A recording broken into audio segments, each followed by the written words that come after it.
Yo, what is up guys? Welcome to another Wild Rift video. And in today's video, I got you guys another banger Ashe video. I have so many Ashe builds, by the way. Just look up HellsDevil Ashe. You can literally find like 5 million Ashe builds. Poke Ashe, Support Ashe, Sustain Ashe, AoE Ashe, a mix between Poke and Burst Ashe, Tank Shredding Ashe, everything. You can play Ashe in every way, but they changed Ashe. They actually changed Ashe, so poking Ashe is not gonna be as viable anymore. But this build right here, guys, this is the build that Lonelykid went, and I really recommend you to watch this video. It's gonna be amazing. There are timestamps in the description to just skip to the gameplay. I have a lot to say, just for a lot of things, non-Wild related. I just have very interesting things to say during this gameplay. So let's talk about how to build Ashe. I'm not gonna talk about all the builds. Again, if you want the build that you want, look up HellsDevil Ashe and pick any video you want. Right now, I'm gonna talk about this build, which is a bit of a mix of a sustain Ashe and just a big damage Ashe. Just big damage. And ability spamming Ashe, because you go for the Nabori Quick Blade. So, you start off with a Blade of the Rune King. This build is gonna be a bit weaker early on, because you won't have good poking with a Blade of the Rune King, and enemies are not gonna be very tanky early game yet.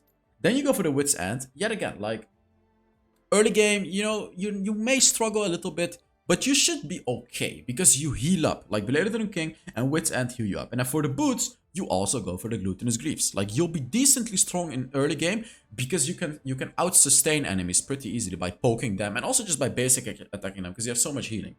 Third item is going to be an Avori Quick Blade. Here is where the fun begins. Whenever you crit, you will reduce the cooldowns of your abilities, right? Non-ultimate, which is your first ability, you'll have it up like permanently, and your second ability, you have your second ability up very often, and of course also the third ability for the vision. Then you go for the Solari Charge Blade. This is the big damage. Right here, you'll start to do the big damage. And then you can go for Infinity Edge, or if the enemy has a lot of armor, Mortal Reminder. I generally would say you don't really need armor penetration on Ashe with this build because you already have a Blade of the Rune King and you have a lot of attack speed, so you'll chunk down tanks anyways. But again, if they have a lot of armor, of course it's worth it to go for a Mortal Reminder or like a Lord Dominic's Regard. However, I do recommend Mortal Reminder because your second ability will spread the mortal part of the reminder, right? So I do really recommend Mortal Reminder. Of course, don't go Cyrilda's Grudge because you already have slows. I mean, honestly, you could go double slows, but I would say it's not worth it. For the enchantment, Lonelykid actually went for Protobelt. However, I recommend you to go for Stasis. Protobelt is also good if you... Like, I actually build Protobelt myself quite often, but it's just my playstyle. I really recommend Stasis for the normal Ashe player. And then for the runes, you go for Lethal Tempo. Yet again, you get so much attack speed, and this one gives you even more. Really good to go for on Ashe. You can go for Conqueror, but Lethal Tempo is just gonna be better. Second rune is gonna be Hunter Vampirism. Really good rune as well. You can go for Brutal, by the way. Because your basic attacks will hurt a lot in the early game with Brutal. But yeah, I recommend Hunter Vampirism for the AD in the late game and for the Vampirism. Again, like Ashe loves Vampirism. Let me just say it like that. Third one, Bone Plating for the early game. You always pretty much go Bone Plating. And then here, you go for Sweet Tooth or Mana Flow Band. But I recommend Sweet Tooth because of the gold and it makes you stronger early game. And then for your spells, you go for Flash and Exhaust. So that's it about the build. Let's now get into the gameplay. Let me see if it's not too loud. It should be fine. Sorry for the freezing. It's good now. All right.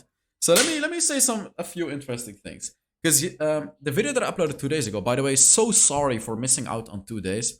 I was pretty busy these days, and I have multiple reasons. But sorry, it's not an excuse. I messed up. I have to upload daily. I just messed up. Sorry, guys. I messed up my schedule, but it's fine. I'm gonna upload again. What was I gonna say? Yeah, I didn't talk about me shaving my beard. I shaved it yesterday? No, 2 days ago. 2 days ago. So I did the coaching with Miho. I shaved my beard. I look like an absolute baby. I hate how I look.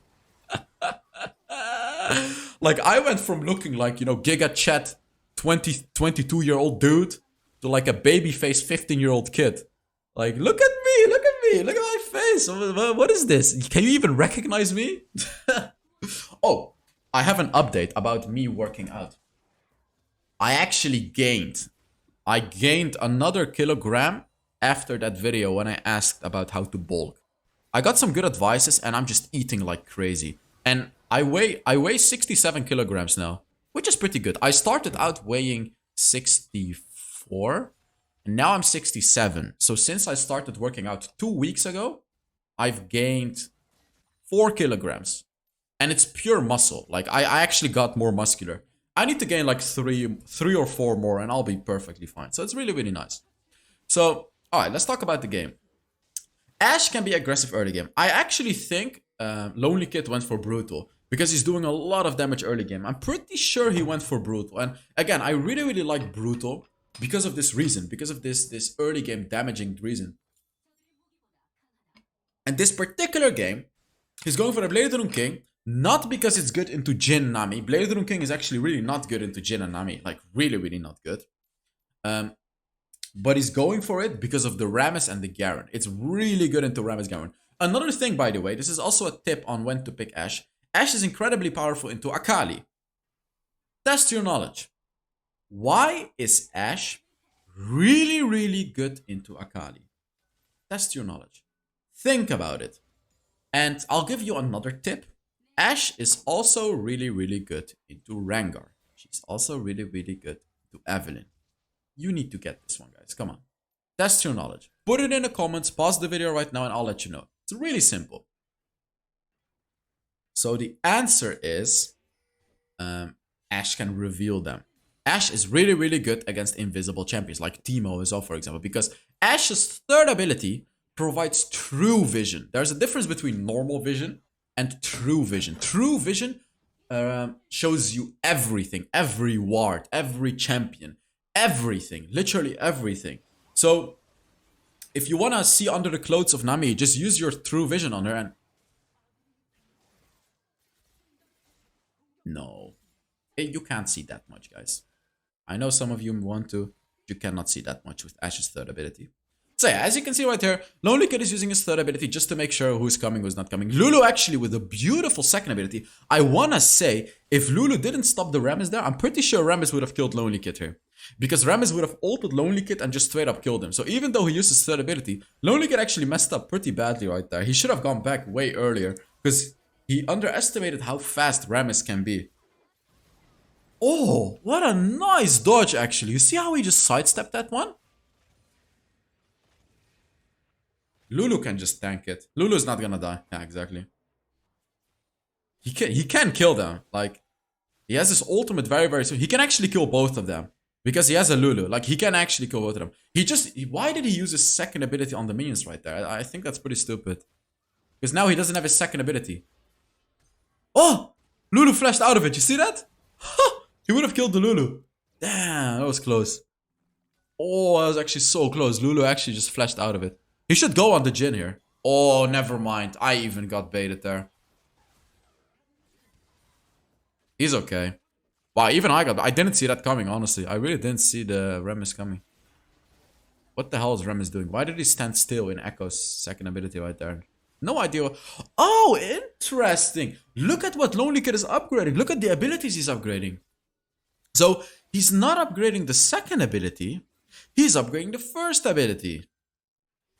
Interesting. I've never done that on Ashe before. I don't think I've ever done that on Ashe before. I always upgrade my second ability first. It seems like he really wants to prioritize the single target damage. And as you can see, as I said during the build part, you'll want to get a lot of healing on Ashe. So he even got Glutinous Greaves this early on in the game. And right here, he used his third ability on the Herald. Just to make sure that the enemies are not doing Herald, by the way, because Ashe can just do that. If you want vision somewhere, you just get vision somewhere. If you want to know if the enemy's blue buff is up, you check the enemy's blue buff, right? So he got a bit cocky here. He shot his ultimate, but he tried to keep farming, and because of that, he actually missed his ultimate. He got a little cocky there, not gonna lie. Ooh, here you can do... Like, this is the beauty of Ashe, you see? When Ashe catches a champion out, she punishes that champion heavily. Like, heavily punishes that champion. Because you slow that champion. You will slow the champion. So, you'll not only hit one attack, you'll not only hit 2 attacks, you'll hit like 3, 4, 5 attacks. Which immediately means you're chunking down the enemy. And the beauty is, as well, with this build, is you have a Bladed Rune King. So, you're chunking down enemies even harder from a high amount of HP. So like that's how you have to think when you play Ashe with this build, right? First of all, you do a lot of damage to enemies that are full HP. Secondly, when you catch out the champion, you do an incredible amount of damage because you slow them. You slow them. Third of all, you have a lot of sustain. So, for example, if you're against a Fizz, or not Fizz, Ziggs, for example, or Orianna, it's okay to get poked if you do damage back because you're gonna heal it back up. You're gonna heal it because you have so much vampirism when you go for this build. Don't think he's gonna get anything with this ultimate, by the way. It's not like Garen is gonna die. So let's see. Actually, I was wrong. He definitely did get something. I thought his turret was up for some reason, but he definitely did get something for it. He just straight up killed Garen. Really, really nice. The cross map ultimate. Here he's checking. The Ram is very, very smart. Like he's very smart. He clearly knows his surroundings, and this is something that I talked about in Miho's coaching video as well. You really need to know your surroundings. You need to know what's happening around you, and you can clearly see Lonelykid knows what's happening right there. He clearly knows everything and everyone that's around him, and he's playing aggressive here because he knows he can. Oh, what did Echo just do? Oh no! They didn't kill the Rammus. But look at how tanky this Rammus is. He has so much armor. I guess you could say that is the problem of this build. If the enemy is sitting at a low amount of HP, you're gonna do significantly less damage than when they're on full HP. Because of Blade of the New King. It's hilarious. You see how little damage he did right there? Really, really funny. He's gonna ult Garen again. Yeah, he's gonna ult him again. Oh. Ah. You always need to use Ashe's ultimate, by the way. The thing I always say about Ashe's ultimate is don't wait for the perfect moment. What I mean with that is whenever your ult is up, just use it. Especially when you get to the late game, because the cooldown is really not high. Like right now, the cooldown is 49 seconds. It's kind of high, but the reason that it's so high is, first of all, it's only on level 2. Secondly, he hasn't built any ability haste yet. But when he gets his, what is that item called? Oh, when he gets his, I forgot the cooldown item. But Solari Charge Blade also has ability haste. Basically, what I'm trying to say, when he gets his ability haste items, the ultimate is going to be on an insanely low cooldown. So you just need to use your ultimate because you're going to have it back up. And your ultimate is always going to provide value. Just hit it. Like, honestly, even if you don't get a kill out of it, let me give you an example. If your Baron laner, for example, is 1v1ing the enemy Baron laner, and if you ult the enemy Baron laner, even if the enemy Baron laner doesn't die, your Baron laner is very likely going to chunk him down. He's going to do a lot of damage because your ultimate will stun him for 3.5 seconds, which is a lot. So what's going to happen then is your Baron laner is going to have an easy lane. So you shouldn't always, you shouldn't always want to kill the enemy with your ultimate. Of course, that's ideal. But don't wait for that. Just use it. Just use it. Like, even if you can do a lot of damage to the enemy, it is just fine. It is worth it. Ooh, his Lulu used Veil right there. You see that? His Lulu is actually playing really well. Look at this, by the way. What the hell is even happening? How much damage? He's doing so much damage and he's healing so much. The reason that he's healing so much is, of course, because of his healing. But Wit's End also heals you when you're under 50% health. It's not that much healing when you're ranged, because it's cut down to 33%. But every basic attack. So every basic attack is gonna heal for a certain amount. So it's pretty good.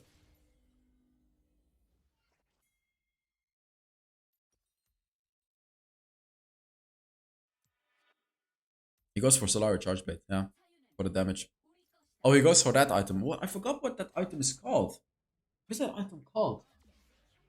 Oh man, my bad. Here, look again. He just uses it. You see, he just uses it. And even though, like right here, you can see it was like he didn't really do anything with it, but it's okay. Just use it. Just use it. Like I really want you guys to just use it. Stop trying to overthink Ashe's ultimate. Just use it and just hit it. That's it. That's the only two things I have to say about it. Just use it and just hit it. Try to find a good ultimate whenever it's up, and just use it. Of course, if you cannot do anything with it, don't use it. But I remember one time I even stole a dragon with Ashe's ultimate. It's hilarious. I had nothing to do with it, so I was like, okay, screw it. Let me just try to steal this dragon. And I actually stole the dragon. It was hilarious. They should take the dragon here. Garen is pushing top, so someone has to go back for the Garen. Seems like Lulu is going back. I don't think Lulu can stop Garen, so it's not the type of champion you want to go back. Garen is definitely gonna get a hold. Yeah, okay, never mind. Zoe went back. She could possibly stop Garen, but it's gonna be a little late. He could get the turret. Okay, it's not a very good ultimate right there, but it's fine. Echoes smited the dragon anyways. Look at how hard it is for him to kill the Rammus here, by the way, because as I said, you do lower damage to lower HP enemies. And here, this is why you counter Akali, by the way. Like, look, you just make her visible. You see that? You see how disgusting that is? All you have to do is use your third ability, make the Akali visible, and her invisibility is completely useless, which is a major part of her kit. So like even an Evelyn, right? Like you can just use the true vision, and she's not gonna be able to assassinate you because you can see her coming so easily. Navori Quickblade, that's the name of the item. Navori Quickblade. Ah, I see.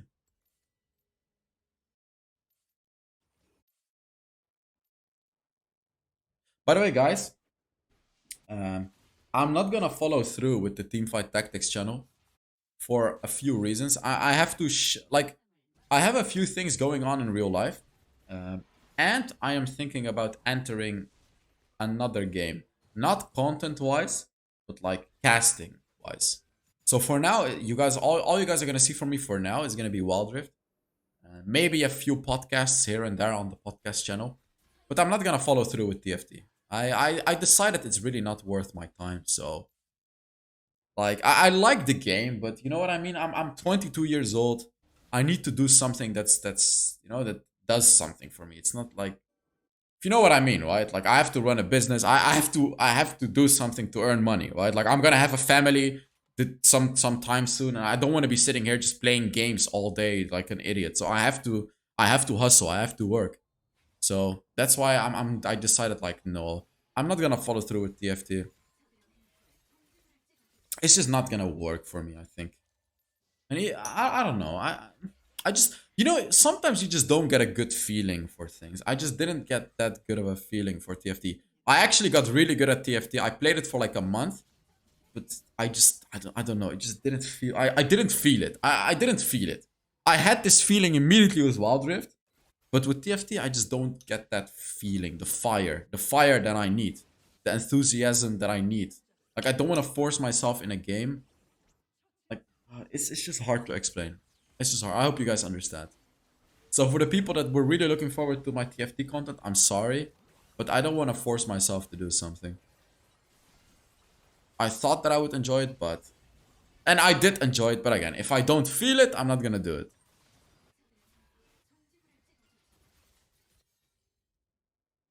Honor of Kings may be maybe something else. I may give it a try. By the way, guys, when Honor of Kings comes out, I believe that's like an adaptation of Arena of Valor.